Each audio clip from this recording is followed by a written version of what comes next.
အားလုံးပဲမင်္ဂလာပါဒီကနေ့မှာကျွန်တော်ဖတ်ပြပေးမယ့်စာအုပ်က Alexander Berkman ရဲ့အနာဂတ်ဝါဒီတဦး၏ထောင်တွင်းမှတ်တမ်းဆိုတဲ့စာအုပ်ကိုပြန်လည်ဖတ်ပြပေးမှာဖြစ်ပါတယ်ခင်ဗျာအမေရိကန်သမိုင်းတစ်လျှောက်ကြောက်မက်ဖွယ်အကောင်းဆုံးအမောင်မိုက်ဆုံးလို့သတ်မှတ်ခံထားရတဲ့20ရာစုဦးပိုင်းအမေရိကန်အကျဉ်းထောင်တွေရဲ့အတွင်းရေးငရဲကမ်းတွေကိုအရှင်လက်ရေစိုက်ဖြတ်တန်းခဲ့ရတဲ့အနာဂတ်ဝါဒီတော်လှန်ရေးသမားတဦးရဲ့ဖြစ်ရမှန်ဇလန်းပဲဖြစ်ပါတယ်ဒီဇလန်းရဲ့ပထမဆုံးအပိုင်းမှာတော့အမေရိကန်သမိုင်းမှာတကယ်ကိုသွေးစွန့်ခဲ့တဲ့အလုသမားရေခင်ဖြစ်ရမှန်ကြီးနဲ့အတူတော်လှန်ရေးသမားလူငယ်တဦးရဲ့ရင်ထဲကခံစားချက်တွေကိုဘယ်လိုမျိုးအရှိန်အဟုန်နဲ့နိုးထခဲ့တယ်လဲဆိုတာကိုကျွန်တော်တို့ခန်းစားရမှာဖြစ်ပါတယ်အခန်း1 Homestead ရဲ့ခေါ်တဲ့သွေးစွန့်ခဲ့တဲ့သတင်းစကားအဲ့ဒီနေ့ကကြုံခဲ့ရတဲ့အဖြစ်အပျက်တိုင်းကိုကျွန်တော်စိတ်ထဲမှာအသေးစိတ်ကိုဆွဲထင်နေတာဗျ1892ခုနှစ်ဇူလိုင်လ6ရက်နေ့ပေါ့ကျွန်တော်နဲ့ဖက်ဒရယ်တို့နှစ်ယောက်ဟာကျွန်တော်တို့ရဲ့တိုက်ခန်းလေးထဲမှာပဲအေးအေးဆေးဆေးနေထိုင်နေကြတော့မမျော်လင့်ပဲကောင်မလေးတယောက်ကအခန်းထဲကိုဝုန်းကနေဆိုပြီးတော့ဝင်လာခဲ့တယ်သူမရဲ့ထုံးစံအတိုင်းတွက်လက်ချက်ချတဲ့ခြေလမ်းတွေဟာအဲ့ဒီနေ့မှာပုံမှန်ထက်ပိုပြီးတော့ပြတ်သားခိုင်မာနေတာဗျကျွန်တော်သူမဘက်ကိုလှည့်ကြည့်လိုက်တဲ့အချိန်မှာသူမရဲ့မျက်လုံးတွေထဲမှာထူးဆန်းတဲ့အယောင်အဝါတွေနဲ့ညီမျက်နေတဲ့မျက်နှာကိုကြည့်ပြီးတော့ကျွန်တော်လန့်သွားမိတယ်နင်တို့ဒါကိုဖတ်ပြီးပြီလားသူမဟာတဝက်လောက်ပွင့်နေတဲ့သတင်းစာလေးကြီးကိုရမ်းခါရင်အော်ပြောလိုက်တယ်ဗျဘာဖြစ်လို့လဲHomesteadမှာလေတပိတ်မှုတ်တဲ့အလုပ်သမားတွေကိုတနက်နဲ့ပြစ်တက်လိုက်ကြပြီဖင်ကားတန်အရင်ရှင်တွေငှားထားတဲ့ကြေးစားလက်နက်ကင်အဖွဲ့တွေကအမျိုးသမီးတွေနဲ့ကလေးတွေကိုပါပြစ်တက်လိုက်ကြပြီဗျာသူမဟာစကားတွေကိုကမန်းကနန်းတုံရင်စွာပြောရှာတယ်သူမရဲ့စကားသံတွေဟာဒဏ်ရာရထားတဲ့သားကောင်တယောက်ရဲ့အော်ဟစ်တန်လိုပါပဲဗျဒါရန်ထားတဲ့သူမရဲ့အတန်လေးတွေထဲမှာဘာမှမတတ်နိုင်တဲ့ခါးသီးတဲ့နာကျင်မှုတွေအပြည့်နဲ့ဟိမ့်ထွက်နေခဲ့တာကျွန်တော်လည်းသူမလက်ထက်ကသတင်းစာကိုအမြန်ဆွဲယူပြီးတော့ရင်ထိတ်ထိတ်နဲ့ဖတ်လိုက်မိတယ်သတင်းစာထဲမှာတော့ Homestead ပဲပိတ်ဆို့ထားတဲ့ရက်ဆက်မှုအခြေအနေတွေကိုကွက်ကွက်ကွင်းကွင်းရေးထားတာဗျဒီအဖြစ်အပျက်ဟာအလုသမားသမဂ္ဂကိုအမြင့်ပြည့်ချေမှုန်းဖို့အတွက်ခါနာဂီကုမ္ပဏီကကြိုတင်ကြံစီထားတဲ့ဘူပေါင်းကြံစီမှုကြီးပဲဖြစ်ပါတယ်သူတို့ဟာအလုသမားတွေပေါ်သွေးအေးအေးနဲ့ရက်ဆက်တဲ့ Henry Klein Frank ဆိုတဲ့လူယုံမာကိုဒီအလုပ်အတွက်အထူးရွေးချယ်ခဲ့တာဗျသူဟာအလုသမားသမဂ္ဂနဲ့ငြိမ်းချမ်းရေးဆွေးနွေးပွဲတွေကိုတက်တက်မဲ့အချိန်ဆွဲနေရင်းနဲ့နောက်ွယ်မှာတော့ Homestead စိတ်ယုံကြီးကိုစစ်ခံတိုင်းတွေကာယံစူးကြိုးတွေခတ်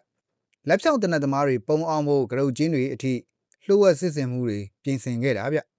ပြီးတော့ဘင်္ဂါဒန်ကျေးစားလူမိုက်အဖွဲ့ကြီးကိုငှားရမ်းပြီးတော့ညသကောင်ရန်အချိန်မှာ Homestead မြို့ရဲကိုလှုပ်ဝက်မောင်းခိုသွင်းဖို့ကြိုးစားနေကြရကနေ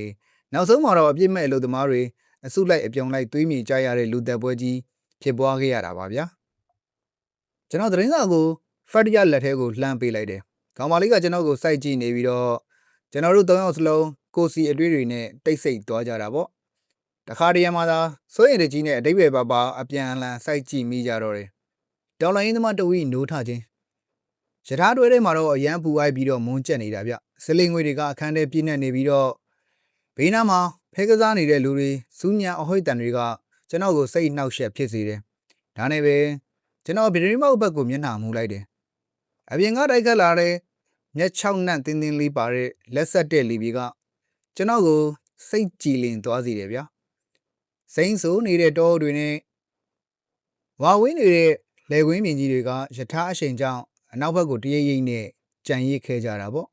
နနခင်းနေအောင်ကြီးအောင်ပါတဘာဝရှုခင်းကြီးကတိတ်ကိုလှပနေပြီမဲ့ကျွန်တော်ရဲ့အတွေးတွေကတော့ Homestead ကတက်ကွင်းကြီးစီကနေလုံးဝရုံမထွက်နိုင်ခဲ့ဘူးအဲ့ဒီမှာတကယ်တိုက်ပွဲကြီးဖြစ်ပွားနေခဲ့တာဗျအမေရိကန်အလုပ်သမားတမိုင်းတစ်လျှောက်မှာအလုပ်သမားတွေဘက်ကဒီလောက်အားရစရာကောင်းတဲ့အောင်ပွဲမျိုးတစ်ခါမှမရခဲ့ဘူး Homestead ကအလုပ်သမားတွေဟာကိုယ်ပိုင်လက်နက်တွေကိုစိုင်ဆွဲပြီးတော့အရင်ရှင်တွေလွတ်လိုက်တဲ့ကြေးစားကျူးကျော်သူ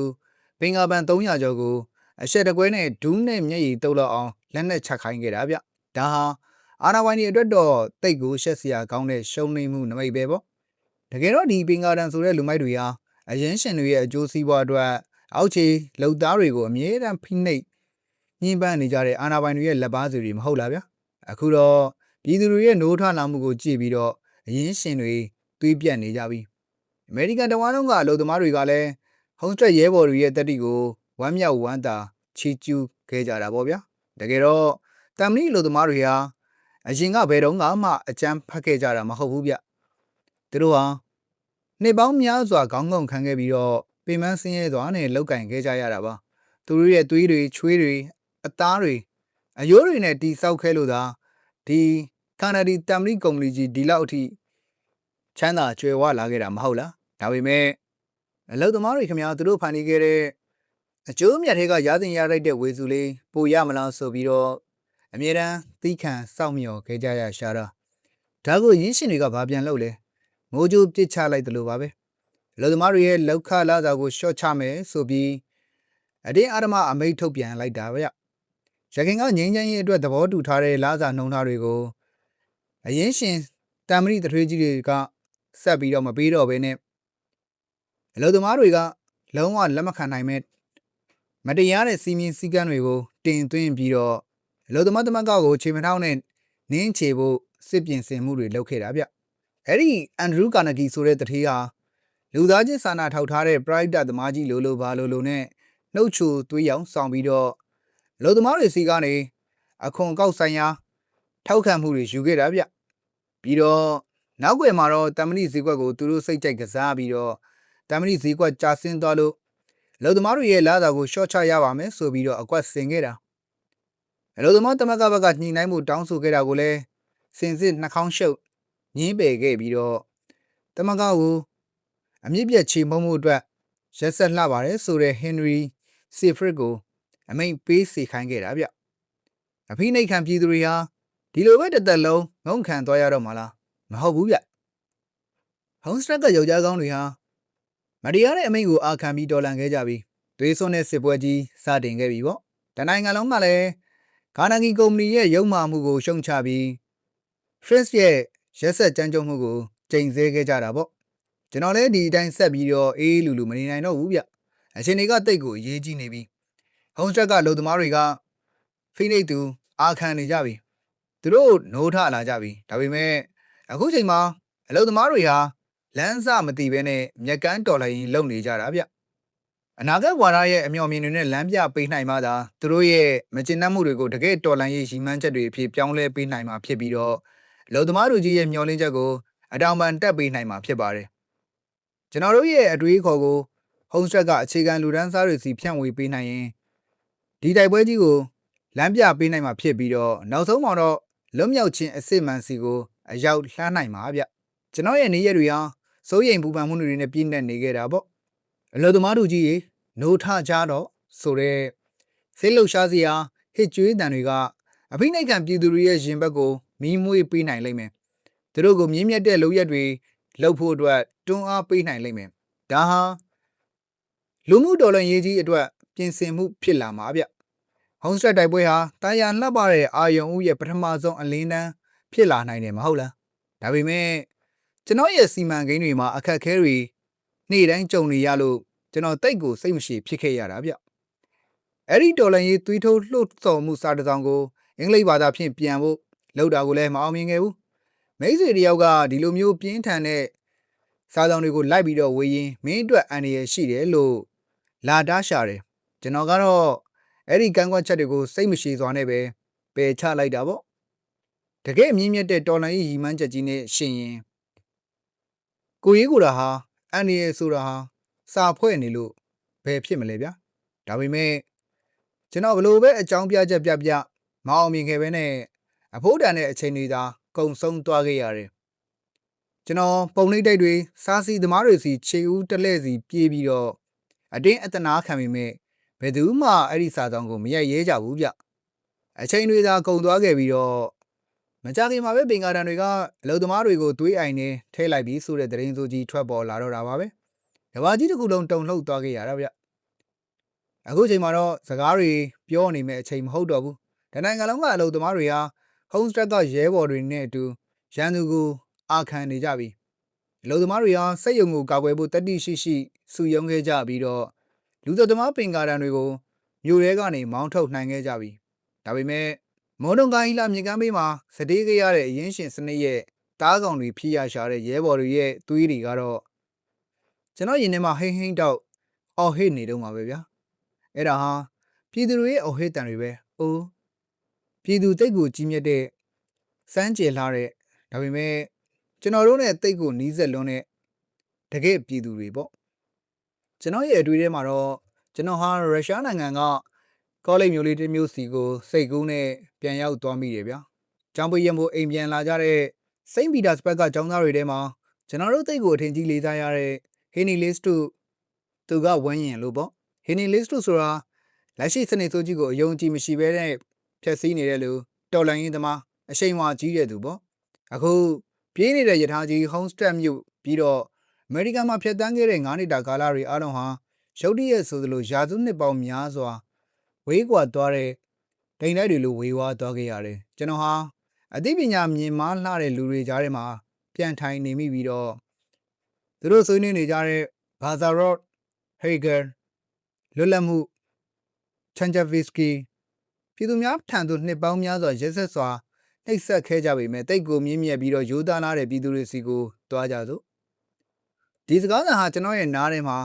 စစ်ခေယာတန်လိုပဲပဲ့တင်ထက်နေတာဗျကျွန်တော်ရဲ့စိတ်ကူးထဲမှာတော့ဒီပြည်သူဆိုတဲ့ဖြစ်တည်မှုကိုဂ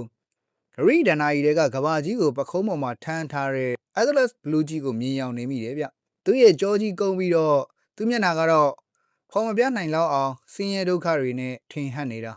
သူမျက်လုံးထဲမှာတော့ဘာမှမတတ်နိုင်တော့တဲ့ဝေဒနာတွေနဲ့ကျမကိုကူညီကြပါဆိုတဲ့အတန်တိတ်တနာစရာခေါ်တန်းကြီးရှိနေတယ်လို့ပဲဗျ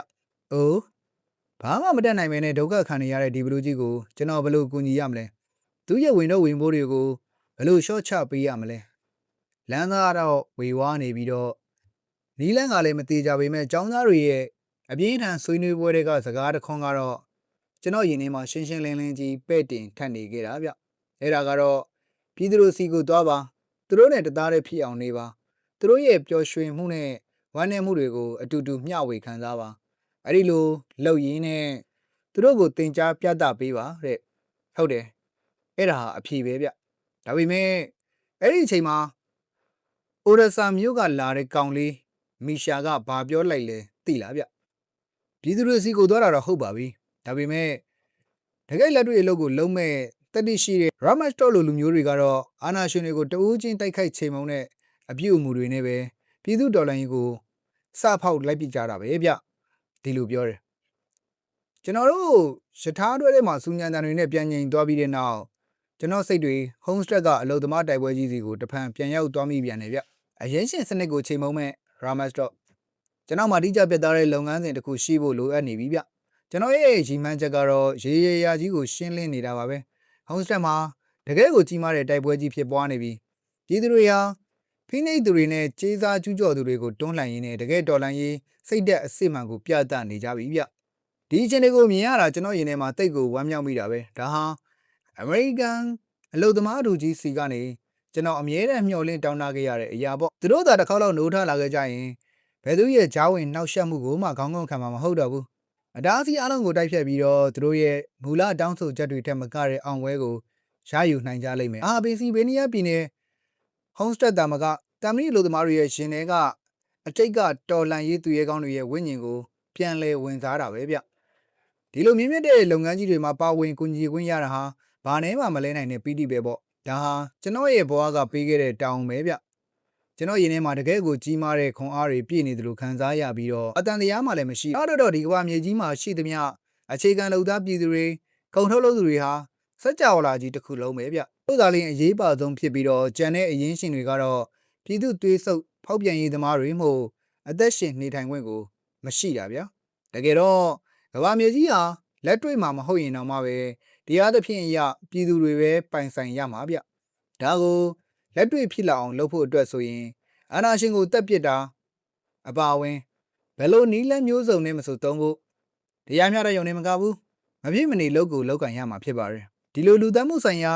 ာကျင့်ဝတ်ဆိုင်ရာမေးခွန်းတွေကကျွန်တော်တို့တော်လှန်ရေးအတိုင်းဝိုင်းကြမှာအမြဲတမ်းအခြေတင်ဖြစ်ခဲ့ဘူးတယ်ကျွန်တော်ကတော့အမြဲတမ်းပြတ်သားတဲ့အဆုံးရောက်အမြင်ဘက်ကနေပဲရက်တည်ခဲ့တာ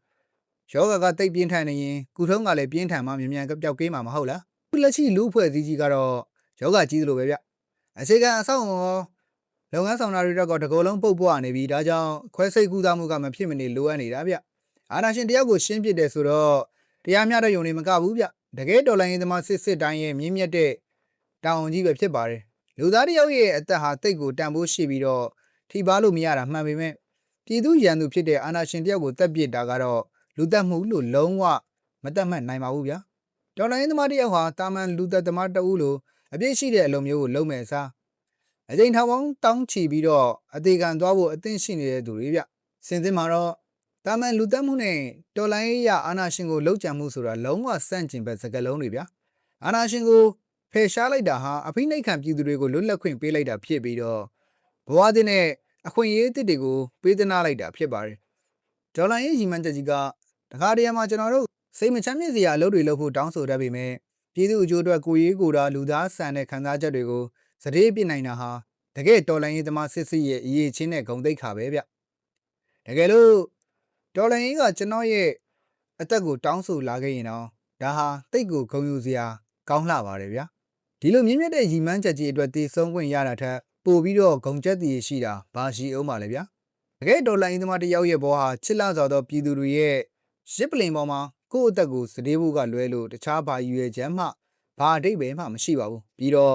့ဒေါ်လာရင်းသမားစစ်ဖြစ်လာရတာထက်ဘဝမှာပို့ပြီးတော့မြင့်မြတ်တာဘာရှိအောင်ပါလဲအဲ့ဒါဟာတကယ်လူသားစစ်ပြည့်စုံတဲ့ယောက်ျားကောင်းတစ်ယောက်ဖြစ်လာတာပါပဲဗျာဒေါ်လာရင်းသမားဆိုတာကိုရေးကိုတာအကျိုးစီးပွားလည်းမရရှိဘူးဒေါ်လာရင်းရဲ့လိုအပ်ချက်ကလွဲလို့တခြားဘာဆန်နာမှမရှိဘူးတာမန်လူသားတစ်ယောက်ရဲ့အစဉ်တန်းကနေကြော်လွန်ပြီးတော့ဘာတန်တရားမှဘာနောင်တမှမရှိတဲ့ယုံကြည်ချက်နဲ့အမြင့်ဆုံးအထွတ်ထိပ်ကိုတက်လန်းနိုင်ခဲ့တဲ့သူအချင်းချင်းပြောရရင်သူ့ရဲ့ဝိညာဉ်အောက်ခြေအထိငါဟာပထမဆိုတာဒေါ်လာရင်းသမားဒုတိယဆိုတာကလူသားဆိုတာကိုအဲ့ဒီလိုမျိုးခံယူထားတဲ့သူမျိုးဗျကျွန်တော်တော့လည်းအဲ့ဒီလိုတော်လိုင်းသမားလိုမျိုးခံစားမိတယ်ဗျစင်စစ်ကျွန်တော်အသားဝိုင်းတွေကအစွန်းရောက်တော်လိုင်းသမားတွေထက်တောင်ကျွန်တော်ကပို့ပြီးတော့ပြက်သားသေးတယ်ဗျကျွန်တော်အတွေ့အထဲမှာတော့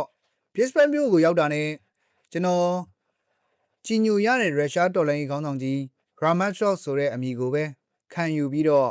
့အာနာရှင် Fritz ကိုတွားရောက်ချိန်မုံပြစ်တော့မယ်ဗျာရထားကြီးရဲ့ပြင်းထန်တဲ့အော်ဆွဲတဲ့ကြောင့်ကျွန်တော်အိမ်မက်ကနေလန့်နိုးလာခဲ့ရတယ်ဗျလက်နိုးချင်းမှာပဲကျွန်တော်ကကမန်းကနန်းမှတ်မိအောင်ကျက်နေခဲ့တဲ့အလီဂိုနီကရဲဘော်တွေရဲ့လှုပ်ဝက်လိပ်စာတွေထည့်ထားတဲ့ပတ်စံအိတ်ကိုအရင်ဆုံးစမ်းကြည့်မိတယ်ဟာပတ်စံအိတ်မရှိတော့ဘူးကျွန်တော်တကူလုံးသွေးပြတ်သွားမိတယ်တကယ်လို့အဲ့ဒီလိပ်စာတွေပျောက်သွားရင်ဒုက္ခပဲမဟုတ်လားအဲ့ဒီအချိန်မှာကျွန်တော်ခြေထောက်ကတခုခုကိုသွားတိုင်ပြီလို့ငုံကောက်လိုက်တော့မှပတ်စံအိတ်ကလေးဖြစ်နေတာဗျအဲ့ဒီထဲမှာအရေးကြီးတဲ့လိပ်စာတွေ Fred ရဲ့ရင်းစာတွေကဓာတ်ပုံလေးတစ်ပုံနဲ့ဒေါ်လာလေးတစ်ရက်ဘာမှမပြောက်ခွင့်နဲ့ဘေးကင်းနေတာကိုတွေ့ရလို့ကျွန်တော်သပြင်းချနိုင်တော့တယ်။လက်ဆန်ကဒေါ်လာပဲကျန်တော့ပေမဲ့ကျွန်တော်စိတ်မပြတ်ပါဘူးဗျာ။ဒီဒေါ်လာနဲ့ပထမဆုံးညမှာဟိုတယ်အသေးစားလေးတစ်ခုလောက်မှတဲခုဖို့အကူအညီတောင်းခံရမှာပေါ့။ငါအဲ့ဒီမှာတိတ်ကြကြကြီးနေမှာမဟုတ်တာလို့တွေးပြီးတော့ကျွန်တော်ရင်ထဲမှာပြုံးမိသေးတယ်ဗျ။ရထားကြီးကဝါရှင်တန် DC မြို့နားကိုချင်းကပ်လာခဲ့ပြီးဒီမြို့မှာရထား6နာရီကြာအောင်ရနာမှာဗျကျွန်တော်ဒီလိုအချိန်ကြမ်းကြာမှုကိုစိတ်ပြက်လက်ပြက်နဲ့ချိန်ဆမိတာပေါ့ကျွန်တော်အချိန်ဆိုင်နေတော့ Pittsburgh သို့မဟုတ် Homestead ဘက်မှာတခုခုဖြစ်သွားရင်ဒုက္ခဗျာဒါပြင်ပြည်သူတွေကကာနာဂီကုမ္ပဏီရဲ့ France ရဲ့ရက်ဆက်မှုအပေါ်ဒေါသထွက်နေကြတယ်ဒီလိုအချိန်ကောင်းမှာကျွန်တော်ဘက်ကပြင်းထန်တဲ့ထိုးနှက်ချက်တွေတခုအချိန်မဆွဲဘဲနဲ့ချက်ချင်းပေးရမှာမဟုတ်လားဒါပေမဲ့ရထားဘော်ကဆင်းလိုက်တဲ့အချိန်မှာမြင်လိုက်ရတဲ့လှပတဲ့မျိုးပြဒေသရဲ့အလှပကြောင့်ကျွန်တော်ရဲ့ဒေါသတွေကရုတ်တရက်ငြိမ်းအေးသွားခဲ့ရတယ်ဗျာနေမင်းကြီးဟာနေရမ်းနေတဲ့အလုံးကြီးတစ်ခုလုံးပြူထွက်လာပြီးတော့ရွတ်တော်အဆောက်အုံပေါ်ကြီးကိုရွှေရောင်လင်းနှံတွေဖြန့်ကျက်လောင်းချပေးတယ်ဗျာစကြင်ကြောက်တုံးတွေနဲ့တီဆောက်ထားတဲ့အဆောက်အုံကြီးရဲ့ခေါင်မိုးခုံကြီးဟာတဘောဝတရားရဲ့အလှပတွေကြားမှာတိတ်ကိုခံညာထဲဝါနေခဲ့တာပေါ့ဒီလိုတဘောဝတရားရဲ့ရှင်သန်နေမှုကိုမြင်ရတဲ့အချိန်မှာလူသားတယောက်အနေနဲ့ရှင်သန်နေရတာဘလောက်ထိပျော်စရာကောင်းသလဲဆိုတာကိုကျွန်တော်တခါမှမခံစားဘူးလောက်အောင်ခံစားလိုက်ရတာဗျာဒါပေမဲ့ခဏပါပဲကျွန်တော်မျက်စိထဲမှာမြင်ကွင်းတွေကချက်ချင်းပြောင်းလဲသွားခဲ့ပြန်တယ်ကျွန်တော်မျက်စိထဲမှာလက်နက်ကင်လူမိုက်တွေအပြည့်ပါလာတဲ့လှေကြီးတွေကိုတင်ဆောင်လာတဲ့မွန်လွန်ကာဟီလာမြေကြီးကိုမြင်အောင်လာမိတယ်ပြီးတော့တနက်တန်တစ်ချက်ကြားလိုက်ရတယ်အလုသမားကောင်လေးတယောက်လှေကုန်းဘက်ပေါ်ကိုလဲကျသွားပြီးတော့သူ့ရဲ့နှစ်ဖူးအလဲတဲတဲကနေသွေးတွေပန်းထွက်လာခဲ့တယ်ဗျာ ကြည်စံဖောက်ဝင်သွားတဲ့အမဲရောင်ပေါက်ကြီးကသွေးချင်းချင်းหนีနေတဲ့မျက်နှာပေါ်မှာကြောက်မက်ဖွယ်ရာဟောင်းလောင်းကြီးဖြစ်လို့ပေါ့လူတွေမျက်စိကိုပြေးသွားကြတာအမျိုးသမီးတွေကတေဆုံးသွားတဲ့သူတွေရဲ့ဘေးမှာဒူးထောက်ပြီးတော့ငိုကြွေးနေကြတာကိုကျွန်တော်ကွက်ကွက်ကွင်းကွင်းကြီးပြန်မြင်အောင်လာပြီးတော့ရင်ထဲမှာနာကျင်ခက်ခဲဖြစ်ရပြန်တယ်ဗျာအမေရိကန်မြေပေါ်ကဒေါ်လာရင်းသမားနဲ့မိခင်ဤနောက်ဆုံးအချိန်ကျွန်တော်စိတ်ကူးထဲမှာကျွန်တော်ဟာရုရှားနိုင်ငံရဲ့စိန့်ပီတာစပတ်မြို့ရဲ့အထက်တန်းစားစင်ကြေဖုံးရက်ကွက်ကကျွန်တော်တို့မိသားစုနွေရာသီအပန်းဖြေလေးရှိတဲ့အိမ်ကြီးရဲ့ဥယျာဉ်ထဲမှာလမ်းလျှောက်နေမိပြန်တယ်ဗျာရန်ဒါနာကဖြစ်အတော့မှနာမည်ကြီ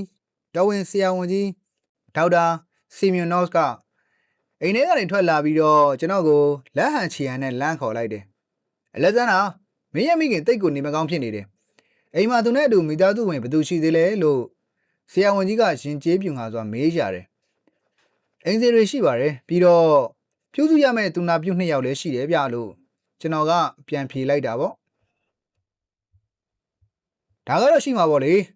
ဒါကတော့ရှိမှာပါဆရာဝန်ကြီးရဲ့နှုတ်ခမ်းအစုံမှာအရိပ်ပဲပါပါပြုံးပြုံတွန်းသွားပြီးတော့ကျွန်တော်ဆိုလိုတာကမိသားစုဝင်တွေကပြောတာပေါ့အော်ဟုတ်ကဲ့အိမ်မှာကျွန်တော်တယောက်တည်းရှိပါတယ်ဗျာဒီနေ့မင်းရဲ့မိခင်ကစိတ်ကနာမငြိမ်ဖြစ်နေတယ်လက်ဇန္နာဒီညတော့မင်းသူ့ဘေးမှာစောင့်အိပ်ပေးသွားနိုင်မလားကျွန်တော်လည်းထူးဆန်းတဲ့တောင်းဆိုမှုအံ့ဩသွားမိပြီမဲ့ရပါတယ်ကျွန်တော်စောင့်ပေးပါမယ်လို့ချက်ချင်းပဲသဘောတူလိုက်မိတယ်အမှန်တော့ကျွန်တော်နဲ့မိခင်ဖြစ်သူကြားမှာဆက်ဆံရေးကတိတ်ပြေးလေခဲ့ဘူးဗျအကြောင်းကတော့တနေ့မှမိခင်ဖြစ်သူကစိတ်ဆိုးမှန်ဆိုးနဲ့အင်စီမာလစ်ရို့ကိုပါရိုက်လိုက်တာကိုကျွန်တော်ကအင်စီတွေကိုဒီလိုမျိုးရိုက်နှက်ပိုင်ခွင့်မရှိဘူးဆိုပြီးတော့ဝင်ရောက်အာခံခဲ့လို့ပဲဗျအဲ့ဒီတော့ကထမင်းစွဲမှာကျွန်တော်ဒေါသတကြီးနဲ့စိုက်ကြည့်နေတဲ့မိခင်ရဲ့တင်းမာတဲ့မျက်နှာကိုကျွန်တော်အခုထိတော့မြင်အောင်နေမိနေသေးတယ်မင်းဘသူ့ကိုစကားပြောနေတာလဲဆိုတာမမေ့နဲ့အလက်ဇန္ဒာမိခင်ကကျွန်တော်ကိုစိတ်ဆိုးတဲ့အခါသုံးလေးရှိတဲ့အတိုင်းနာမည်ကိုတလုံးချင်းအတန်ထွက်ပြီးပြောခဲ့တာဗျအမေမှာအဲ့ဒီကောင်မလေးကိုရိုက်ပိုင်ခွင့်မရှိဘူးဒီလိုမျိုးကျွန်တော်ကအကြောက်လက်မရှိပြန်ပြောခဲ့တာမင်းတရားလုံးနေပြီအောက်ခြေလူတန်းသားတယောက်ကိုငါဘယ်လိုဆက်ဆံရမလဲဆိုတာမင်းနဲ့မဆိုင်ဘူးအဲ့ဒီအချိန်မှာကျွန်တော်နှုတ်ကနေပြင်းထန်တဲ့စကားတစ်ခွန်းလှုပ်ခနဲထွက်သွားခဲ့တယ်ဗျအောက်ခြေကအင်စီမားကလည်းအမေလိုပဲတန်မိုးရှိတဲ့လူသားတယောက်ပဲဗျကျွန်တော်အမေကိုဒီလိုမျိုးပြန်ပြောလိုက်တယ်အဲ့ဒီစကားလဲဆုံးရောမိခင်ဖြစ်သူရဲ့ရှေလျားပြီးတော့တယ်လျားတဲ့လက်ချောင်းလေးတွေကစပွဲပေါ်ကလေးလံတဲ့ဟင်းကက်ရောင်းမကြီးကိုလှမ်းဆွဲလိုက်ပြီးနောက်တစ်စက္ကန့်မှာတော့ကျွန်တော်ရဲ့ဘယ်ဘက်လက်စီကနေပြင်းထန်တဲ့နာကျင်မှုတစ်ခုကိုစစ်ခနဲခံစားလိုက်ရတာပဲဗ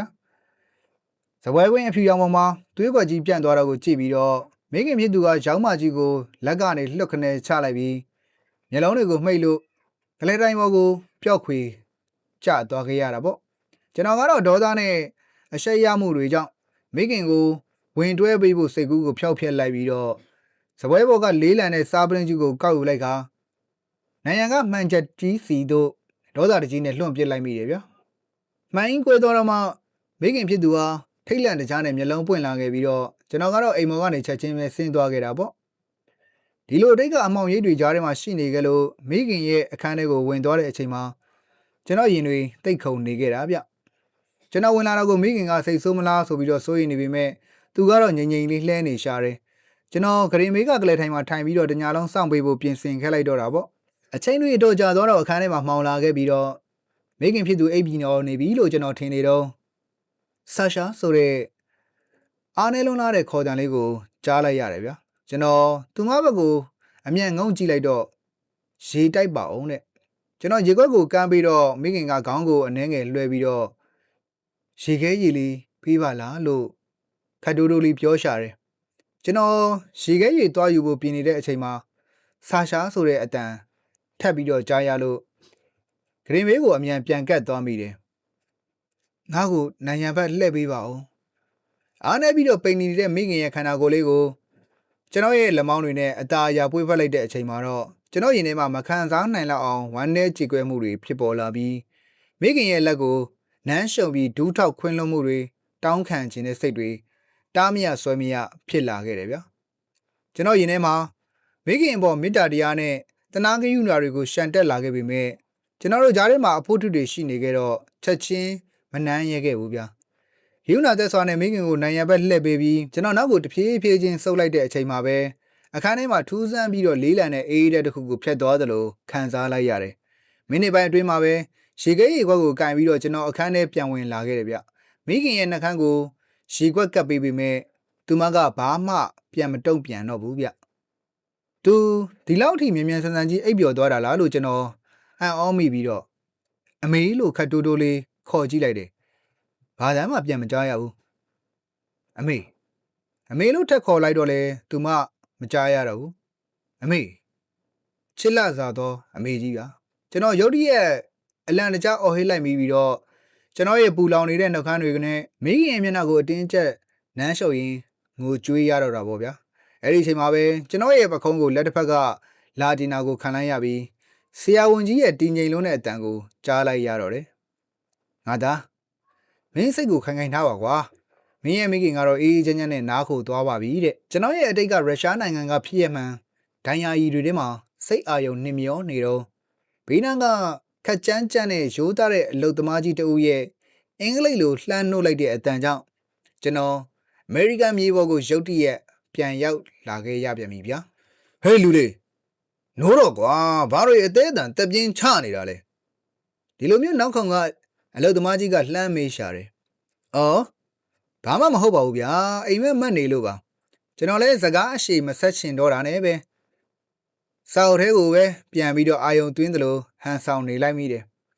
ဒီလိုအင်္ဂလိပ်စကားအတန်ကိုရုတ်တရက်ကြားလိုက်ရတာဟာကျွန်တော်ကိုအမေရိကန်မြေပေါ်စတင်ခြေချခဲ့တဲ့အခြေအနေတွေစီကိုပြန်ပြီးတော့အတွေးရောက်သွားစေတယ်ဗျမိခင်ကွယ်လွန်ပြီးတော့6လအကြာမှာကျွန်တော်ရဲ့တော်လန်ရေးအနေရှိတဲ့အတွေးခေါ်တွေကြောင့်ကျောင်းအာဏာပိုင်တွေကကျွန်တော်ကိုဘယ်လုံးမှလုံးလို့မရအောင်ပိတ်ဆို့မယ်ဝူ passport လူစုံမှတန်ပေးမယ်ဆိုပြီးတော့ချိန်ချောက်ခဲ့ကြတယ်အုတ်ထင်းသူဖြစ်တဲ့ဦးလေးနတန်ကလည်းပြင်းပြင်းထန်ထန်ရန်ဖြစ်စေခဲ့ပြီးနောက်ကျွန်တော်အမေရိကန်နိုင်ငံကိုထွက်လာဖို့ဆုံးဖြတ်ခဲ့တာဗျသမုဒ္ဒရာတစ်ဖက်ကဒီနိုင်ငံဟာလူသားတွေဟာယောက်ျားကောင်းပီပီတတ်တရင်ကော့ပြီးတော့လမ်းလျှောက်နိုင်တဲ့လွတ်လပ်ပြီးတော့မြင့်မြတ်တဲ့နိုင်ငံကြီးလို့ကျွန်တော်ရဲ့ငယ်ဘဝအိမ်မက်တွေထဲမှာ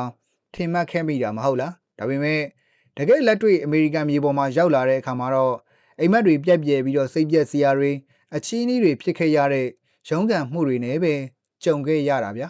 ကျွန်တော်အုံနောက်ထဲမှာအတိတ်ကအဖြစ်အပျက်တွေကရုပ်ရှင်ပြောက်ွက်လို့တစ်ခုပြီးတစ်ခုပြန်ပေါ်လာတယ်တခါကကျွန်တော်နဲ့အတူနေတဲ့ရဲဘော်တွေဖြစ်တဲ့ Federal Micro တို့နဲ့အတူ Unit Square ပန်းချံခုံတန်းနှညတစ်ခုပေါ်မှာကပ်ပြီးတော့ထိုင်နေခဲ့ကြဘူးတယ်ညဘက်တိုက်ခိုက်လာတဲ့လေအေးတွေကတကိုယ်လုံးကိုအယိုးတဲ့အထိစိတ်အောင်အေးဆက်နေတာဗျတနေ့ကင်းလုံးအလုံးရှာပေမဲ့ဘာအလုံးမှမရပဲမောပန်းနွမ်းနေပြီးတော့ဘိုက်ကလည်းတိတ်ဆာနေခဲ့တာကျွန်တော်ရဲဘော်တွေကိုကြည့်ပြီးတော့ကျွန်တော်တိတ်ကိုစိတ်မကောင်းဖြစ်ခဲ့ရတယ်ညဘက်ပြန်ဆောင်ကြတဲ့အခါတိုင်းဘာအလုံးမှမရခဲ့ဘူးဆိုတော့စိတ်ပြက်စရာသတင်းစကားတွေကိုပဲအချင်းချင်းပြောနိုင်ခဲ့ကြတာဖရခင်ဗျာစာစာနဲ့အိမ်မက်ရောင်ပြီးတော့ညီးတွားနေရှာတယ်ကျွန်တော်ခေါင်းအောင်ကသတင်းစာစုပ်ကိုကောက်ယူပြီးတော့သူ့ခြေထောက်ပေါ်ကိုခြုံပေးခဲ့ရတယ်ဒါပေမဲ့လေပြင်းတစ်ချက်အဝေးမှာအဲ့ဒီသတင်းစာစုပ်ကဟောင်မိုက်နေတဲ့အချိန်ထဲသို့လွင့်ပါသွားပြန်ရောဖရရဲ့ဥတို့ကိုသူချက်ချက်ပြန်ဆောင်ပေးရင်သူ့ရဲ့ဖြူရော့ချောက်သွင်းနေတဲ့မျက်နှာကိုကြည့်ပြီးတော့ကျွန်တော်ရင်နာခဲ့မိတယ်ဒီရက်ပိုင်းအတွင်းမှာပဲဝဝဖြိုးဖြိုးနဲ့ဘားပြင်းနီနီရဲရဲရှိခဲ့တဲ့ရုရှားလူငယ်လေးဟာယခုလိုမျိုးအသွင်ပြင်ပြောင်းသွားခဲ့ရတာတနာစရာကောင်းလိုက်တာဗျာဘယ်ရင်းရှင်ကမှသူ့ရဲ့အလုသမားခွန်အားကိုမလိုချင်ကြဘူးတကယ်လို့သူ့မိသားသူမသူချက်ချက်ပြုစုပြုထောင်ရခဲ့တာနဲ့တားလေးဟာအမေရိကန်ရဲ့ပန်းချံခုံနေရတဲ့ပေါ်မှာညအိတ်နေရတယ်ဆိုတာသိရင်ဘယ်လောက်တောင်ရှင်ခွဲနာကြလိုက်မလဲဗျာဖြန့်အဲ့ဒီအချိန်မှာပဲကျွန်တော်ရဲ့ခြေပွားစီကနေကြာပွန်းနဲ့ရိုက်လိုက်တယ်လို့မျိုးပြင်းထန်တဲ့နာကျင်မှုတစ်ခုကိုစစ်ခနဲရလိုက်တယ်မောင်မိုက်တဲ့အထဲမှာလူတစ်ယောက်ကကျွန်တော်အပေါ်မိုးအုပ်ပြီးတော့နာမည်တော့နဲ့အတင်းရိုက်နှက်နေတာဗျ။အော်ရဲသားတစ်ယောက်ဖြစ်နေတာပဲကျွန်တော်လက်လို့ပြီးတော့ဟုံးကနေထားရလိုက်တဲ့အချိန်မှာကျန်းတန်းနဲ့လက်တစ်ဖက်ကကျွန်တော်လက်ဘင်းကိုအတင်းညှစ်ပြီးတော့လှမ်းအော်တော့တာပဲ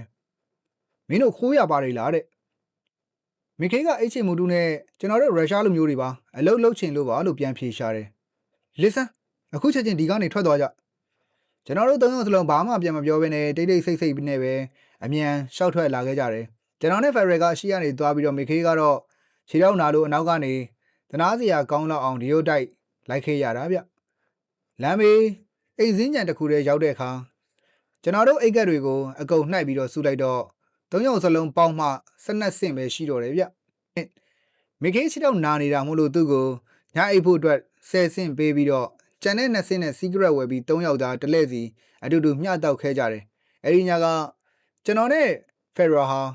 CBO ရဲ့လေကားတွေမှာအိတ်ဆက်ပြီးတော့ညတညတာကိုဖျက်တမ်းခဲ့ကြရတယ်ဒါဟာကျွန်တော်ရဲ့ကြုံခဲ့ရတဲ့အမေရိကန်ရဲ့အိမ်မဆိုးပေါ့ Pittsburgh မြို့ရောက်ပြီဗျရထားစပယ်ယာရဲ့ပြင်းထန်တဲ့အော်တန်ကြောင့်ကျွန်တော်အတိတ်ကအတွေးတွေကနေထိတ်လန့်ကြပြန်နိုးလာခဲ့ရတယ်ဗျရထားခီးစဉ်ကိုစိတ်မရှိနိုင်အောင်စောင့်ခဲ့ရပေမဲ့တကယ်တမ်းမလိုလားအပ်တဲ့အရင်ရှင်ငရဲကမ်းမြို့ကြီးစီကိုရောက်လာခဲ့ပြီဆိုတာသိလိုက်ရတဲ့အချိန်မှာတော့ကျွန်တော်ရင်ထဲမှာမပြင်ဆင်ရသေးတဲ့ထိတ်လန့်မှုတွေတခုကဟုံးကနေဝင်ရောက်လာခဲ့ပြန်တယ်ကျွန်တော်ကမန်းကနန်းပစ္စည်းတွေကိုတင်ဆက်ခဲ့ပေမဲ့တခြားခီးစီတွေငြိမ်ငြိမ်လေးထိုင်နေကြတာကိုတွေ့တော့မှကျွန်တော်ရဲ့ပြာရခတ်မှုကိုလူတွေရိပ်မိသွားမှစိုးရင်လို့ကလက်တိုင်းပေါ်ချက်ချင်းပြန်ပြီးတော့ထိုင်လိုက်မိတယ်ဗျကျွန်တော်စိတ်လှုပ်ရှားမှုကိုဖုံးကွယ်ဖို့ပြတင်းပေါက်အပြင်ဘက်ကိုလှမ်းကြည့်လိုက်တယ်အပြင်မှာတော့မဲမောင်နေတဲ့မီးကိုလုံးကြီးတွေကကောင်းကင်တစ်ခုလုံးကိုဖုံးလွှမ်းထားပြီးတော့နနက်ခင်းအလင်းတန်းကိုအုံမိုင်းနဲ့မီးကိုရောင်ဖြစ်ပြောင်းလဲပစ်လိုက်ပြီဗျလေလူထဲမှာလည်းကြောင်မီးသွေးမီးကိုတွေဖုံမုံတွေနဲ့ပြည့်နှက်နေပြီးတော့ရင်ကောင်းတဲ့အထိပြုတ်အန်ခြင်းစရာအနှံ့သက်တွေကစူးရှာလို့ပေါ့အဝေးစီမှာတော့အေယာမတမ်မဏိစက်ယုံကြီးတွေရဲ့မိကိုခေါင်းနိုင်ကြီးတွေစီကနေတဝုံဝုံပန်းထွက်နေပြီးတော့အဲ့ဒီမီလီယံတွေရဲ့အောက်ဘက်မှာတနာစရာကောင်းလောက်အောင်ဟောင်းနှမ်းဆုပ်ပြတ်နေတဲ့အလုသမားတွေရဲ့အိမ်တန်းလျားအိုကြီးတွေကွက်ကွက်ကွင်းကွင်းနဲ့မြင်တွေ့လိုက်ရတယ်ဗျာအဲ့ဒီအိမ်စုပ်လေးတွေဟာအခု Pittsburgh မြို့ကြီးကိုတမ်မဏိအင်ပါယာကြီးဖြစ်အောင်တိဆောက်ပေးခဲ့ပြီးတော့ခါနာဂီနဲ့ခရစ်တို့လိုတန်းကျယ်ထွေးကြီးတွေကိုမွေးထုတ်ပေးခဲ့တဲ့တကယ့်အလုသမားတို့ကြီးတွေရဲ့အိမ်တွေမဟုတ်လားဗျာဒီမြင်ကွင်းကိုမြင်လိုက်ရတဲ့အချိန်မှာကျွန်တော်ရင်ထဲမှာလူသားတွေရဲ့လှုပ်အားကိုတွေးဆုပ်ပြီးတော့လူမဆန်တဲ့ငရဲကန်းအဖြစ်ပြောင်းလဲပစ်လိုက်တဲ့ဒီမတရားတဲ့လူအဖွဲ့အစည်းကြီးအပေါ်အပြင်းထန်ဒေါသမုန်းတီးတွေတားမရစီမရထိန်ထွက်လာခဲ့တော့တာပဲဒီအရင်ရှင်စနစ်ဆိုဟာလူသားတွေစီကနေဝိညာဉ်တွေကိုခိုးယူတယ်ဘဝတွေကနေအောင်ကြီးတွေကိုမောင်းထုတ်တယ်လူသားတွေကိုတလိမ့်ဆန်တွေထက်တောင်နှိမ့်ကျအောင်ဖိနှိပ်တယ်ပြီးတော့ငရဲကန်းလိုရက်ဆက်တဲ့စက်ယုံကြီးတွေကြားထဲမှာပြည်သူတွေရဲ့အသားနဲ့သွေးတွေကိုတန်တဲ့တန်မဏိတွေဖြစ်အောင်ကြိတ်ချီပြီးတော့လူသားတွေရဲ့အသက်တွေကိုသူတို့ရဲ့ရွှေတုံးတွေဒေါ်လာဂရီဂရာတွေဖြစ်အောင်ပြောင်းလဲပစ်ကြတာဗျတိတ်ကိုကြီးမြတ်ပြီးတော့မြင်းမြတ်လှတဲ့ပြည်သူတွေဒါပေမဲ့ဒီလိုမျိုးသူတွေဘာရဲ့ကျွန်အဖြစ်ခေါင်းငုံခံပြီးတော့ဒီအတိုင်းကျင်နေနေကြတာဟာတကယ်ကိုကြီးမြတ်ရာရောက်ပါမလားမဟုတ်ဘူးဗျသူတို့အခုနိုးထလာကြပြီဟုံးစတက်ကအလုသမားတွေနိုးထလာကြပြီဗျမိုးနှငါဟာမြေကြီးဟာကျွန်တော်ရဲ့ရှေ့မှာတော့အေးချမ်းတာယာသားနဲ့တည်ရှိနေပြီးတော့မြေပြင်ကလေးဟာနေရအောက်မှာပြင်းကြီးပြင်းတွဲသွားလှိုင်းချက်ခုတ်ကလေးတွေထနေတာဗျဒါပေမဲ့မြေရဲ့တစ်ဖက်ကန်းကမြင်ကွင်းကတော့လုံးဝကိုစန့်ကျင်ဘက်ပဲမြေကမ်းနားမှာစူးကြိုးတွေအထက်ထက်ကာထားတဲ့ပြင်ပြားတိုင်းကြီးတွေရှိနေပြီးတော့စစ်မှတ်ပြင်ဆင်ထားတဲ့ကင်းမျော်စင်တွေနဲ့ကရုတ်ချင်းတွေကြောင့်ပို့ပြီးတော့ခြောက်ချားစရာကောင်းနေတယ်အဲ့ဒီစုပ်ပဲ့အောက်တန်းကျလာတဲ့တိုင်းကြီးကကျွန်တော်ကိုအပေါက်ပေါင်း1000လောက်ကနေစိုက်ကြည့်နေသလိုလူသက်ဖို့တက်တက်ပြင်ဆင်ထားတဲ့ဒီနေရာကြီးကိုလူတွေက Fritz Cantel လို့အမည်ပေးထားတာတိတ်ကိုတဘာဝကျလှတယ်ပေါ့ဗျာမြေကန်တဲ့အခန်းတကြားကကွင်းမြင်တွေမှာစိတ်လှုပ်ရှားနေတဲ့လူအုပ်ကြီးကပြည့်နှက်နေပြီးတော့အချင်းချင်းစူညံစွာအော်ဟစ်ဆွေးနွေးနေကြတာဝက်ချက်စတာရိုင်ဖယ်တနက်ကိုကင်ဆောင်ထားတဲ့လူတွေဟာကမန်းကနန်းရှောက်သွားကြပြီးတော့သူတို့ရဲ့မျက်နှာတွေမှာမိကိုမိုင်းတွေပေကြံလို့မျက်ဝန်းတွေကတော့တတိရှိပုံပေါ်ပေမဲ့စိုးရင်စိတ်တွေကလည်းအထင်းသားမြင်နေရတယ်ဆက်ရုံဝန်းတွေထဲမှာတော့အမြောက်တွေရဲ့ပြောင်းဝအမဲကြီးတွေကဟောင်းလောင်းပွင့်နေပြီးတော့ပျက်စီးနေတဲ့ခံတက်ကရုတ်တွေကလည်းလမ်းတွေကိုပိတ်ဆို့ထားတယ်မြေပြင်ပေါ်မှာလည်းမီးကြီးကဲတွေတနက်ကြည်စံကုန်အလွတ်တွေရေနံစီပိုင်းတွေပျက်စီးနေတဲ့ဖိုကနောက်တွေနဲ့တန်တိုဆန်စားပုံကြီးတွေပြန်ကျဲနေတာပေါ့ဒီနေရာကြီးကသွေးချောင်းစီးခဲ့တဲ့တိုက်ပွဲကြီးတစ်ခုရဲ့အကျွင်းကြံမြင်ကွင်းကြီးပါပဲဒါဟာကျွန်တော်ရဲ့ကုံထုတ်လုပ်မှုလူအဖွဲ့အစည်းရဲ့ပြရုပ်ဖြစ်ပြီးတော့တမ္မာထွားချိုင်းနဲ့အလုသမားတို့ကြီးဟာအမြဲတမ်းစိတ်ပြုံးညံ့စွာတုံ့ပြန်ခဲ့လို့ပဲအရင်ရှင်တွေရဲ့ရက်ဆက်စွာဖိနှိပ်မှုကိုခံခဲ့ရတာဒါပေမဲ့ကန်းဆက်မှာမီးလောင်ပြကြနေတဲ့ပင်ကာတန်လူမိုက်တွေရဲ့တင်မောပြကြီးတွေနဲ့သွေးချင်းချင်းနေတဲ့ကုန်းဘက်ပေါ်ကဟာရီကတော့ဒီတစ်ချိန်မှာတော့တကယ်ကိုခွန်အားအစ်စ်တွေဖြစ်ခဲ့ရတာပေါ့ အာခံရခဲ့တဲ့အဖိနှိတ်ခံအလုပ်သမားတွေဘက်ကအောင်ပွဲရခဲ့တယ်ဆိုတာကိုစကားမပြောဘဲနဲ့တက်တည်ပြခဲ့တာဗျအဲ့ဒီချိန်မှာအလုပ်သမားအုပ်စုတူကျွန်တော်စီကိုလမ်းလျှောက်လာခဲ့ကြတယ်သူတို့ဟာထွားချိုင်းတန်မာတဲ့လူကြီးတွေဗျခြေလမ်းတွေနဲ့အမူအရာတွေမှာကိုယ်ပိုင်ခွန်အားနဲ့တိတဲ့ပြတ်သားမှုတွေလည်းရှိနေတယ်သူတို့အားလုံးမှာ Winchester Rifle ဒါမှမဟုတ်တူမီသနက်တွေကိုစီပါလာကြတယ်အဲ့ဒီထဲကလူတစ်ယောက်ရဲ့လက်ထဲမှာတော့ရေတက်သုံးယောက်ျားပြင်စတိုသနက်ပြောင်းဝပြောင်ကြီးကိုကျွန်တော်သတိထားမိလိုက်တယ်မင်းကဘာလုပ်လဲဒီလိုမျိုးပြင်စတိုကင်ထားတဲ့လူကခတ်ထန်စွာမေးတယ်ကျွန်တော်ကအလုပ်သမားတွေဘက်ကမိတ်ဆွေတယောက်ပါလေးလာရေးလာတာပါမင်းမထောက်ခံစာဒါမှမဟုတ်အလုပ်သမားသမဂ္ဂကတ်ရှိလားသူတို့ဟာကျွန်တော်ကိုစစ်ဆေးမေးမြန်းပြီးတော့ယုံကြည်စိတ်ချရပြီဆိုမှရှေ့ဆက်သွားခွင့်ပြုလိုက်ကြတာပေါ့ဗျာစက်ရုံဝင်တစ်ခုထဲရောက်တဲ့အခါပုံစံမျိုးစုံနဲ့လူကြီးကိုတွေးလိုက်ရပြန်တယ်မျက်နှာပြပြနဲ့ slap လူမျိုးလူသမားတွေကအရက်ရှိအမေရိကန်တပိတ်မောက်ရဲဘော်တွေကိုတရောင်နဲ့ထိုးပြီးတော့နေရာလူနေကြတာအသားညုံညုံနဲ့နှုတ်ခမ်းထူထူအီတလီလူမျိုးတွေကလည်းလမ်းချီဟန်အပြည့်နဲ့သူတို့ရဲ့တိုင်းရင်းသားချင်းချင်းစိတ်လှုပ်ရှားစွာစကားတွေကိုတို့ပြောနေကြတာဗျလူကြီးဟာစင်မြင့်တစ်ခုနားမှာတိုးဝေ့နေကြပြီးတော့အဲ့ဒီစင်ပေါ်မှာတော့ခန္ဓာကိုယ်ကြီးမားထွားချိုင်းတဲ့လူတစ်ယောက်ကမတ်တက်ရနေတာကိုတွေ့လိုက်တယ်ကျွန်တော်အရှိကိုတိုးဝေ့ဝင်မယ်လို့တဲ့အခါမှာစင်မော်ကလူရဲ့အော်ဟစ်ပြောဆိုတံကိုကြားလိုက်ရတယ်ဗျနားထောင်ကြပါအောင်ခင်ဗျနားထောင်ကြပါအောင်စကားနည်းနည်းလောက်ပြောပြရသည်ကျွန်တော်ဘယ်သူလဲဆိုတာခရိုနီတို့အားလုံးသိကြတယ်မဟုတ်လားသိတာပေါ့လူကြီးမင်းပြောတာပြောပါဒီလိုမျိုးလူတော်တော်များများကအော်ဟစ်ပြောကြတယ်ဟုတ်ပါတယ်လို့စင်မော်ကလူကဆက်ပြောတယ်ခင်ဗျားတို့အားလုံးကျွန်တော်ကိုသိကြပါတယ်ကျွန်တော်ဟာခင်ဗျားတို့ရဲ့ရဲမင်းကြီးတမိုင်းဝင်ပင်စီဗေးနီးယားပြည်နယ်အဲလီဂနီခရိုင်ရဲ့မင်းကြီးပါပြောကြရှိတာမြင်မြန်ပြောဗျာလို့လူတယောက်ကစိတ်မရှိသွားနဲ့အော်ဟစ်လိုက်တယ်ခင်ဗျားတို့ကြားပြတ်မနှောက်ချက်ရင်မြင်မြန်ပြောပါမယ်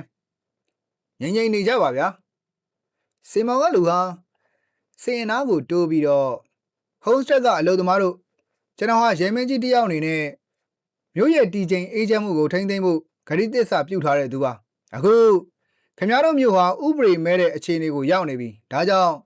ကျွန်တော်ဟာပြည်နယ်အုပ်ချုပ်ရေးမှူးစီကိုအစိုးရစစ်တပ်စေလွတ်ပေးဖို့တောင်းဆိုထားပြီးပါပြီမကြခင်စစ်တပ်ရောက်လာတော့မှမို့ကျွန်တော်မျှော်လင့်တာကတော့မလိုချင်ဘူးဒီလိုမျိုးလူအကြီးကအုပ်ကြွကန့်ကွက်လိုက်ကြတော့တာပဲမင်းရဲ့စစ်တပ်ကိုငရဲပဲလွတ်လိုက်တော့ဒီလိုမျိုးစတဲ့စူညံတန်တွေကြောင့်မင်းကြီးရဲ့စကားတန်တွေဟာပျောက်ကွယ်သွားခဲ့ရတယ်ရဲမင်းကြီးဟာလက်သီးကိုရမ်းခါခြေဆောင်ပြီးတော့အော်ပြောနေပေမဲ့လူအကြီးရဲ့ဒေါသတန်နေကြတဲ့မှာဘာမှမကြားရတော့ဘူးအိုရောနဲ့ဆိုတဲ့အတန်တွေဟာနေရာအနှံ့ကထွက်လာပြီးတော့နောက်ဆုံးမှာတော့ဒန်ကြီးတညွတ်ထဲပဲ့တင်ထက်သွားခဲ့ကြတော့တယ်အဲ့ဒီအချိန်မှာတပိတ်မောက်အလုသမားတူကြီးရဲ့လူလူကောင်းဆောင်အိုရောနယ်ကစေမော်တို့တွက်လက်စွာတက်လာခဲ့ပြီးလူအုပ်ကြီးလည်းချက်ချင်းငြိမ်ကျသွားတယ်ညီကိုတို့အိုရောနယ်ကတာယာပျော်ပြောင်းတဲ့လေတန်းတဲ့စကားကိုစတင်လိုက်တယ်ကျွန်တော်တို့ဟာအရင်ရှင်ကုမ္ပဏီအပေါ်ကိုတိတ်ကိုမြင့်မြတ်တဲ့အောင်ပွဲကြီးတစ်ခုရရှိခဲ့ပြီးပါပြီဗျာကျွန်တော်တို့ဟာလူသက်သမားဘင်္ဂါရန်ကြီးကျူသူတွေကိုဒီမျိုးတွေကနေမောင်းထုတ်နိုင်ခဲ့ကြပြီအဲ့ဒီလူသက်သမားတွေကိုအဝီစီးကိုပို့ပြရမှာဒိတ်နေကြစမ်းဗျာအမိန့်ကိုနားထောင်ကြခင်ဗျားတို့အကြီးမားဆုံးအောင်ပွဲကိုရခဲ့တာပဲဗျဒီလိုမျိုးအိုရောနယ်ကဆက်ပြောတယ်ဒါဟာအလုပ်သမားတွေရဲ့အခွင့်အရေးတိုက်ပွဲသမိုင်းမှာဘယ်တော့မှမရရှိခဲ့ဘူးတဲ့ထူးခြားတဲ့အောင်ပွဲကြီးပဲပေါ့ဗျာလူကြီးရဲ့တောင်းတောင်းဖြဖြထောက်ခံတဲ့အတန်တွေကြောင့်စကားတန်ခဏပြတ်သွားခဲ့ရတယ်ဒါပေမဲ့လို့သူကဆက်ပြောပြန်တယ်ကျွန်တော်တို့ဟာကိုယ့်အခွင့်အရေးကိုတောင်းဆိုသလိုပဲတရားဥပဒေနဲ့ငြိမ်းချမ်းမှုကိုလည်းလူလားတယ်ဆိုတာကဘာကြီးကိုတက်တည်ပြဖို့လိုအပ်တယ်ဗျာဘင်္ဂါတန်တွေကကျူးကျော်သူတွေမို့ကျွန်တော်တို့အိမ်တွေကိုကာကွယ်ဖို့မောင်းထုတ်ခဲ့တာတရားဥပဒေနဲ့ညီပါတယ်ဒါပေမဲ့အခုခင်ဗျားတို့ဟာဥပဒေကိုလိုက်နာတဲ့နိုင်ငံသားကောင်းတောင်းတွေမဟုတ်လားဗျပြည်နယ်အစိုးရရဲ့အာဏာကိုလေးစားရမယ်ဗျ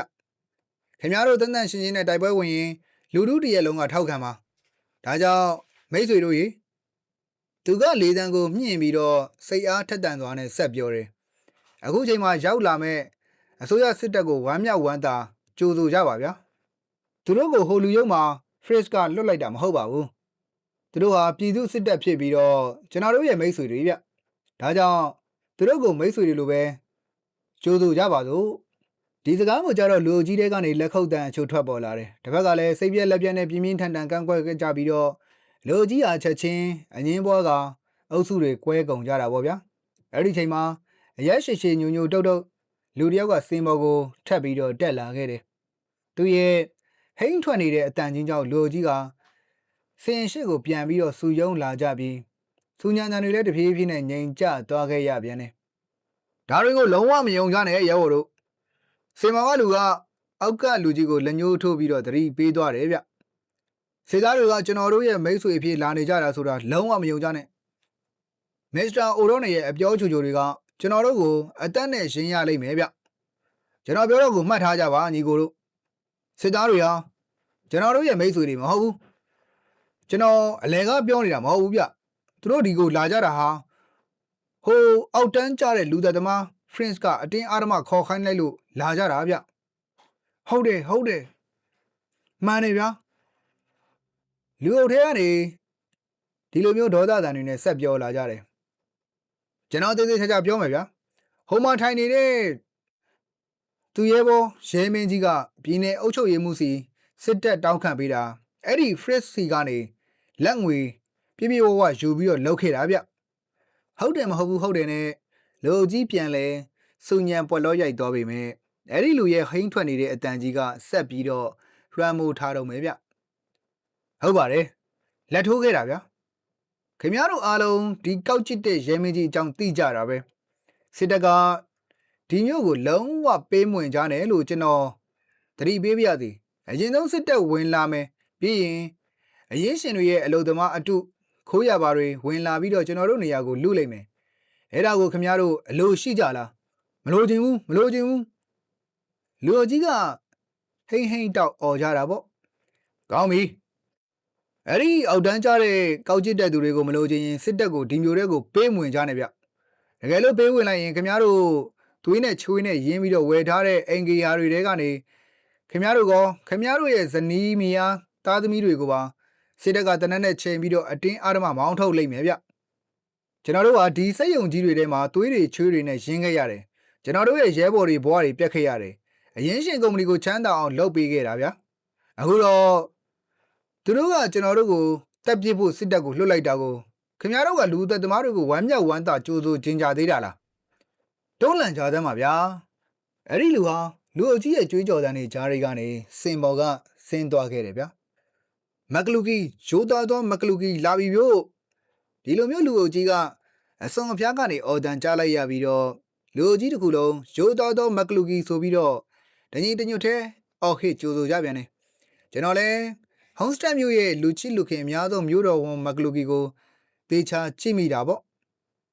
သူကိုယ်တိုင်နဲ့ကာနာဂီကုမ္ပဏီမှာလာစာအနှမ်းငယ်ပဲရတဲ့တာမန်အလုပ်သမားတဦးပါဗျာသူဟာ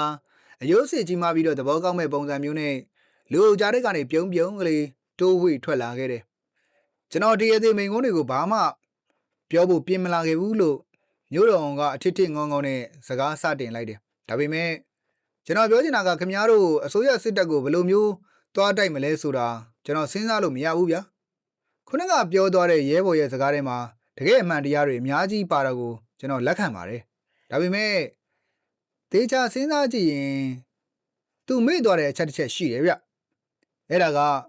ဘယ်လိုနီးလန်းနဲ့တိုက်မလဲဆိုတာပဲစစ်တပ်ကိုမျိုးတဲ့ပေးမဝင်အောင်ခင်ဗျားတို့ကဘယ်လိုလုပ်မလဲအဲ့ဒါကိုကျွန်တော်သိကျင်တာဗျစစ်တပ်ကိုပေးဝင်လိုက်ရင်လည်းအနောက်ကနေအရင်ရှင်တွေကလူမိုက်တွေပါလာမှာမို့မကောင်းတာအမှန်ပဲဒါပေမဲ့တစ်ဖက်ကပြန်ကြည့်ရင်လည်းစစ်တပ်ကိုတွန်းလှန်ဖို့ဆိုတာမလွယ်ဘူးဗျသူတို့ကပင်ကားတဲ့လူမိုက်တွေလို့မဟုတ်ဘူးပင်စီဗေးနီးယားပြည်နယ်အစိုးရရဲ့စစ်တပ်ဗျကျွန်တော်တို့တာမန်လက်နက်တွေနဲ့အစိုးရကိုတွားတိုက်လို့မရဘူးမဟုတ်လားအုပ်ချုပ်ရေးမှူးကစစ်တပ်ပြန်မလွတ်ပါစေနဲ့လို့ပဲစူတောင်းရမှာပဲဗျတကယ်လို့လွှတ်လိုက်ရင်လည်း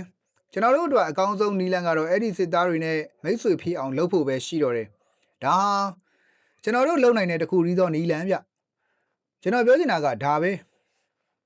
မျိုးတော်ဝန်ရဲ့စကားလဲအဆုံးရောတပိတ်မောက်အလုပ်သမားတို့ကြီးဟာစိတ်သက်တွေကြပြီးတော့အားကိုးရမဲ့သွားနေပဲလူအုပ်ကြီးတဖြည်းဖြည်းကွဲသွားခဲ့ရတော့ဗောဗျာ ဟောင်းစတမျိုးရဲ့ခေါင်းဆောင်တွေကြားထဲမှာအစိုးရစစ်တပ်ကိုမိတ်ဆွေဖွဲ့မလားတွန်းလှန်မလားဆိုပြီးတော့အမြင်ကွဲလွဲမှုတွေကြောင့်လူသမားတို့ကြီးစိတ်တက်ကြသွားတာကိုစာရေးသူတော်လှန်ရေးသမားလူငယ်အလက်ဇန်ဒါဘတ်မန်တယောက်မျက်မြင်ကိုယ်တွေ့ကြုံခဲ့ရတာဗျသူက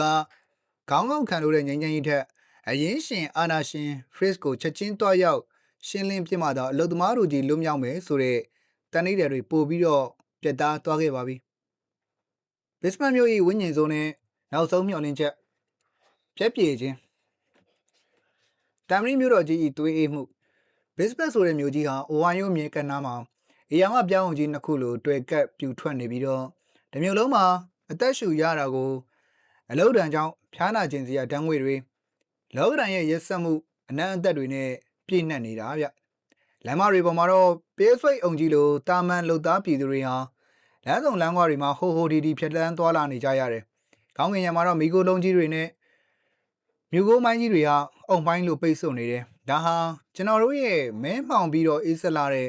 တဘာဝတွေရဲ့ပြရုပ်ပဲပေါ့။ဒါဟာအမေရိကန်စက်မှုလုပ်ငန်းတွေရဲ့ဗဟိုချက်မှပစ်ပတ်တမ်မနီမြို့တော်ကြီးပဲဗျ။ဒီမြို့ရဲ့ဝိညာဉ်ဟာတမ်မနီလိုအေးဆက်တယ်။တန်တုံးလိုမာကြောတယ်။သူတို့ရဲ့လွတ်လပ်မှုဆိုတာစက်ယုံကမီးဘိုကြီးတွေပဲဗျ။အဲ့ဒီမီးဘိုကြီးတွေထဲမှာကုန်ထုတ်လုပ်သူပြည်သူတွေရဲ့အယိုးတွေအသားတွေအသွေးတွေနဲ့ကျန်းမာရေးတွေလိုတွန်လောင်းပြီးတော့တမ်မီချက်ကပြားတွေ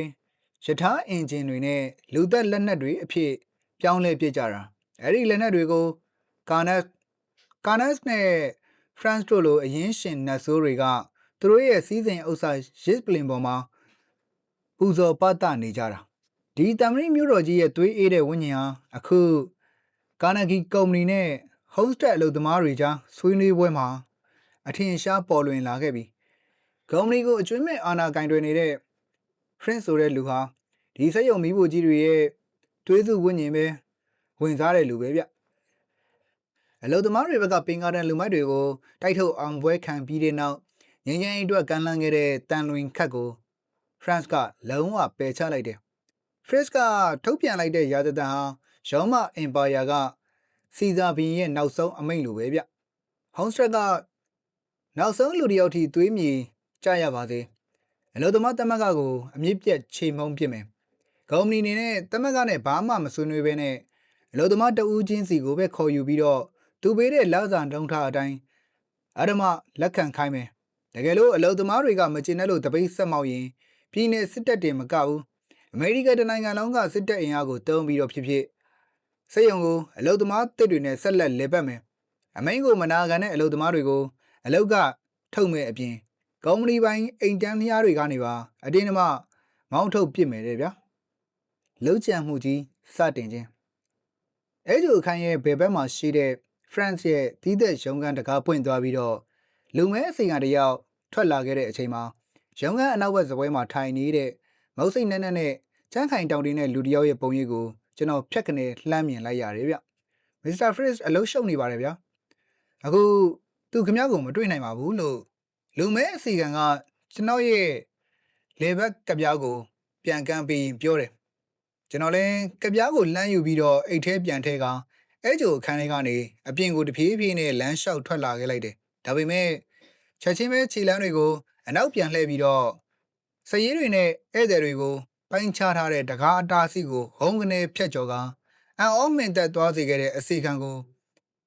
ဘေးခါထုတ်လိုက်ပြီးတော့ဘဲဘက်ရုံးခန်းကိုဇွတ်အတင်းဝင်ပြစ်လိုက်တော့တာပဲဗျာ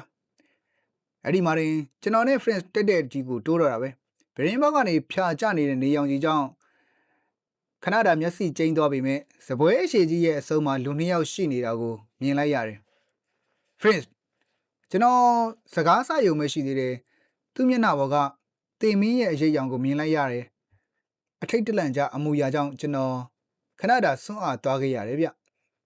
သူသိသွားပြီဆိုတဲ့အတွေးကကျွန်တော်အုံနောက်ထဲမှာဖြတ်ခနဲဝင်လာတာနဲ့အတူကျွန်တော်တော်လက်တဲ့အမူအရာနဲ့အိတ်ထဲကတနက်ကိုဆွဲထုတ်လိုက်တယ်တနက်ကိုမြှောက်လိုက်တဲ့အခါမှာခရစ်ကကလေးတိုင်းလက်တန်းနှစ်ဖက်ကိုအတင်းဆွဲပြီးတော့ထရက်ဖို့ကြိုးစားတာကိုတွေ့လိုက်ရတယ်ကျွန်တော်သူ့ဦးခေါင်းကိုပဲချိန်လိုက်တာပေါ့သူ့ချက်ဝတ်တစားဝတ်ထားရင်ဝတ်ထားမှာပေါ့လို့တွေးမိလို့ဗျကျွန်တော်မောင်းဖြုတ်လိုက်တဲ့အချိန်မှာပဲသူကထိတ်လန့်တကြားနဲ့မျက်နှာကိုအမြန်လွှဲလိုက်တယ်ဒိုင်း မီးပွင့်သွားပြီးတော့မြေမားတဲ့မျက်နှာချက်ရှိတဲ့အခန်းကြီးတစ်ခုလုံးအမြောက်ပစ်လိုက်သလိုဟိန်းနဲ့ပဲ့တင်တန်ထွက်သွားတယ်။စူရှာတဲ့အော်ဟေးတန်ကြီးနဲ့အတူ Fritz ကကလဲထိုင်လက်တန်းကိုကင်ပြီးတော့ဒူးထောက်လက်သားကျသွားတော့ကိုတွေ့လိုက်ရတယ်။အဲဒီအချိန်မှာကျွန်တော်သွေးအေးအေးနဲ့တည်ငြိမ်နေပြီးတော့သူ့ရဲ့လှုပ်ရှားမှုတိုင်းကိုစိုက်ကြည့်နေမိတယ်။သူဟာအေယာမကလဲထိုင်ကြီးအောက်မှာခေါင်းနဲ့ပခုံးဝင်ပြီးတော့ဘာအတန်းမှမထွက်ဘူး။ဘာလှုပ်ရှားမှုမှလည်းမရှိတော့ဘဲနဲ့ငြိမ်ကျသွားခဲ့တယ်။သိပြီလား။ကျွန်တော်တည်တည်ချာချာသိကျင်တာနဲ့ကျွန်တော်တို့ဂျာက25ပေအကွာအဝေးကိုဖြတ်ပြီးတော့သူ့စီကိုခြေလန်းအနှဲငယ်တိုးလိုက်တဲ့အချိန်မှာပဲဝုန်းကနေကျွန်တော်လုံးဝမေ့နေခဲ့တဲ့အခန်းထဲကတခြားလူတစ်ယောက်ကကျွန်တော်အပေါ်ကိုခုံအောင်လိုက်တော့တာပဲဗျာကျွန်တော်သူ့ကိုမနာကျင်စေချင်ဘူးသူ့ကိုကျွန်တော်ဘာမှလုပ်เสียအကြောင်းမရှိဘူးမဟုတ်လားဒါပေမဲ့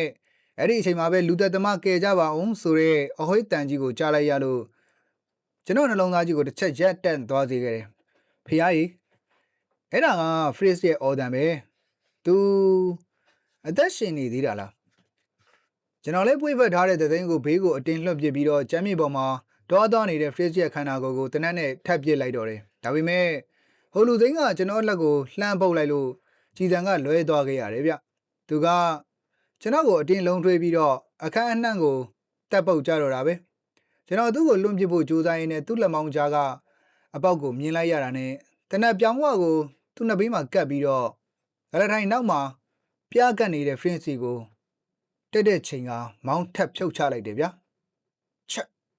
မီးပွင့်တယ်မထွက်ဘဲနဲ့ကြောက်ခနဲ့အတန်ပဲမြင်ရတယ်ကြည်ကအလုံးမလုံးတော့ဘူးဗျ